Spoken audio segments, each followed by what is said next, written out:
तपाईहरुले कहिले यसरी पकोडा बनाएर खानुभएको छ? पकोडा भन्नुहुन्छ कि प्याजी भन्नुहुन्छ, के भन्नुहुन्छ यसलाई? घरमा गेस्टहरू आउँदा छिटो मिठो स्न्याक्सको लागि चाहिँ यसलाई सम्झिनुहोला र यो रेसिपी ट्राई गर्नुहोला है त। सुरुमा हामीले प्याजलाई चाहिँ यसरी काट्नुपर्छ। यसरी काटेको मलाई यो प्याजको सेप मनपर्छ र यसमा मैले नुन लगाएर यसलाई मिक्स गरेँ।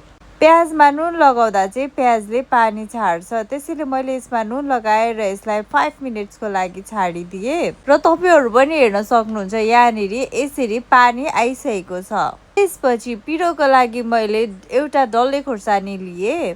पछि यसमा मैले अदुवा लगाएँ कुटेर थोरै र धुले खोर्सानी, कर्नस्टार्च र कालो जिराको टेस्ट चाहिँ मलाई एकदमै मनपर्छ है। र यसमा मैले 2.5 स्पुन बेसन राखेर मिक्स गरेँ। मिक्स गर्दै जाँदाखेरि मलाई चाहिँ यसमा बेसन नपुगेको जस्तो लाग्यो र 1 स्पुन फेरि थपिदिएँ। यो चाहिँ रेडी भइसक्यो र मैले यहाँ तेल तताएँ। यो प्याजीलाई चाहिँ यो सेपमा एकदमै तातो तेलमा 1 बाइ 1 गरेर लगाउन थालेँ। तेलमा काम गर्दै हुनुहुन्छ भने चाहिँ हजुरहरू एकदम सावधानीपूर्वक काम गर्नुहोला, किनभने मेरो पनि यो तेलले हातमा चाहिँ उछिटेर यस्तो भएको छ। हजुरहरूले मिडियम फ्लेममा यसलाई मजाले पाक्न दिनुहोस्, गोल्डन ब्राउन हुँदासम्म।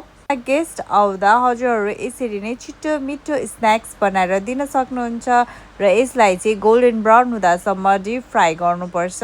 देख्नुभयो त, हेर्दै कति खाम लाग्ने भएको छ र यो अन्तिममा यसरी रेडी हुन्छ। हजुरहरूले अचारसँग सर्भ गर्न सक्नुहुन्छ। Thank you.